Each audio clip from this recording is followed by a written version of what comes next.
for trading on a stock exchange. Now, the main purpose of listing these securities for a company is that it provides a open market, a bigger consumer base, a wider reach for the company, and it also improves the liquidity of the securities. The securities which are frequently traded on the stock exchange have more visibility and more liquidity.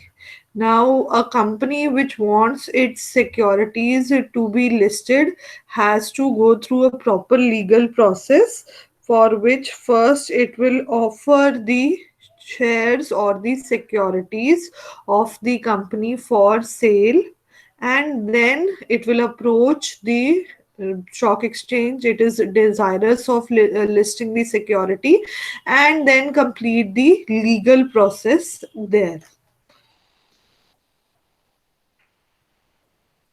So everything is done according to SEBI's guidelines and the Companies Act 2013. Moving further, as I told you, the benefits of listing are that the security volume trading of the security will improvise. There is more visibility. The reach of the security improves. You get a wider customer base and value addition, because if your share is visible, it is being traded, obviously it will attract more investors in the market, and it increases the capital of the company. So tomorrow when the firm needs fresh infusion of funds, a listed company will find it easier to get more capital as compared to a non-listed company. Price detection, because of the forces of demand and supply. Low cost of capital. So with the increased volume of shares, the per unit cost of capital also decreases, and then information of the corporate is visible in the market. Just opposite term of listing is delisting. So it's the complete opposite. Delisting means you are removing the shares from listing in the stock market. So as the definition says, it is the permanent removal of securities of a listed company from a stock exchange. Now, what can be the reasons why would a company be delisted? Can anyone think of any reason why would a company be delisted?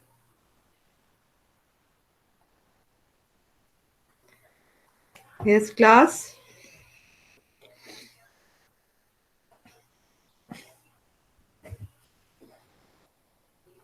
Yes, Muskan. What can be the reason why is a company delisted? Yes, Rahul is right. Maybe for breaking some rules. Yes, good. Gunja not following SEBI guidelines. What else can be the reason? So the what you people are talking about is a compulsory delisting. जब आप guidelines नहीं follow कर रहे, rules follow नहीं कर रहे, then SEBI will compulsorily delist the company. Failing to meet minimum financial standards, yes.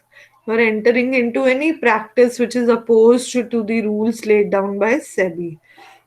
Muskan, apart from this, yes, these are the reasons which you people have rightfully given about compulsory delisting. A company would voluntarily also get itself delisted. A company can do this also. Why would a company go for voluntary delisting? My share is already okay for private equity. So you're saying कि पहले delist हो तब private equity पर आप एक public company बन गए तो फिर प्राइवेट इक्विटी का बनता नहीं है infusion.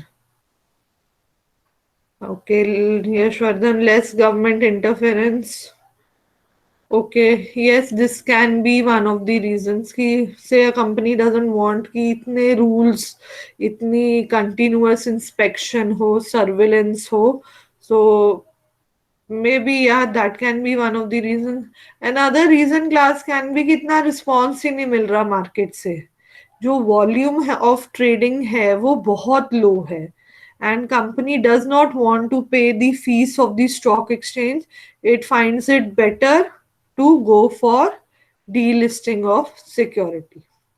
Okay, now whatever be the case, in both the cases, it is the normal investor who suffers if there is delisting of the security. So, in that case, the stock exchange SEBI provides an exit route to the existing shareholders. Okay, so let's first have a look at how delisting is taking place. As already told, it can be of two types: voluntary delisting and compulsory delisting. Now, needs of a delisting: first is relinquishing control through sale. Okay, so now the company wants to take back the control in its own hands, and that is why it is going for delisting of securities. So you're not able to meet the regulatory demands, there is a change in investor profile. As I told you, the trading volume. Say your share is listed in regional exchanges, say Kolkata Stock Exchange, and now you find it that it's better to go for a BSE or NSE level exchange because you're not getting that much exposure or trading in the regional exchange. And apart from that, you are not meeting the disclosure requirements, or your cost of servicing is very high. Now, compulsory delisting, or you people have given most of the reasons.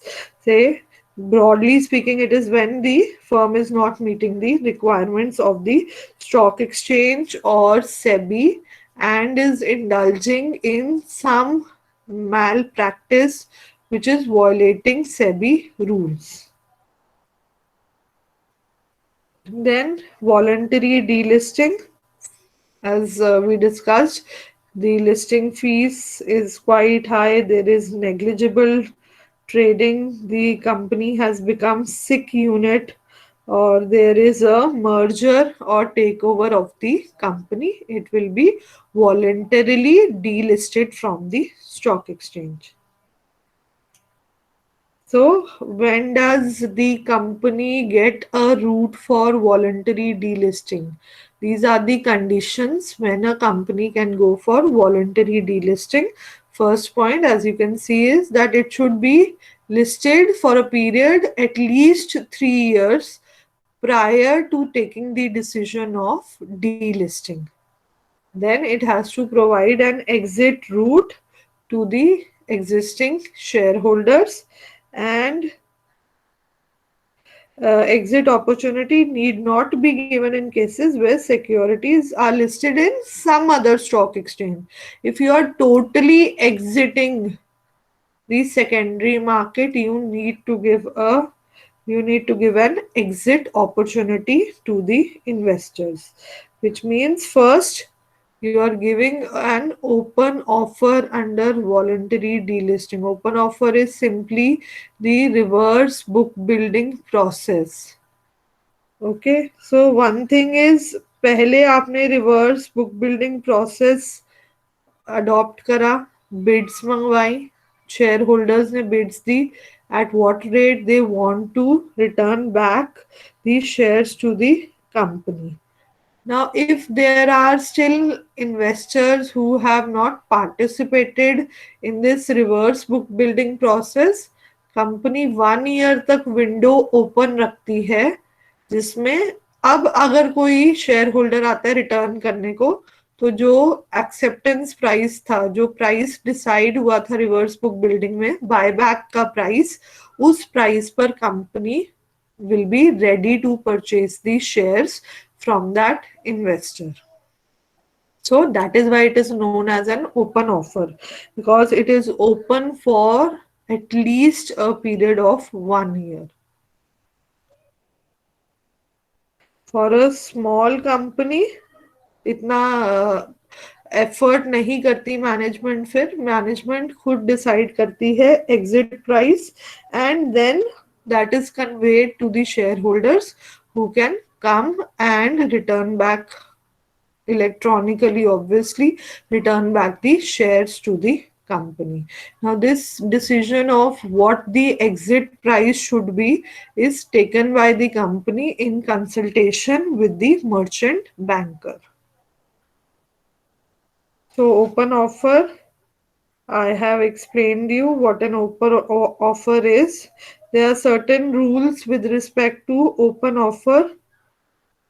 Open offer is also given, reverse book building तब भी होती है, buy back of shares तब भी होती है जब company अपना कॉन्सेंट्रेशन चाहती है ओनरशिप का. So it say any of the promoter wants to increase his or her holding in the company, then also an open offer can be given. Then difference between open offer and rights issue. Opposite, open offer में company buyback कर रही है shares, rights issue में company issue कर रही है shares. Okay, then in case of open offer company is seeing a cash outflow, while in case of rights issue it leads to a cash inflow. वो जो rights issue वाले shares होते हैं they can be traded in the secondary market, but once you give open offer you are actually delisting those shares from the secondary market.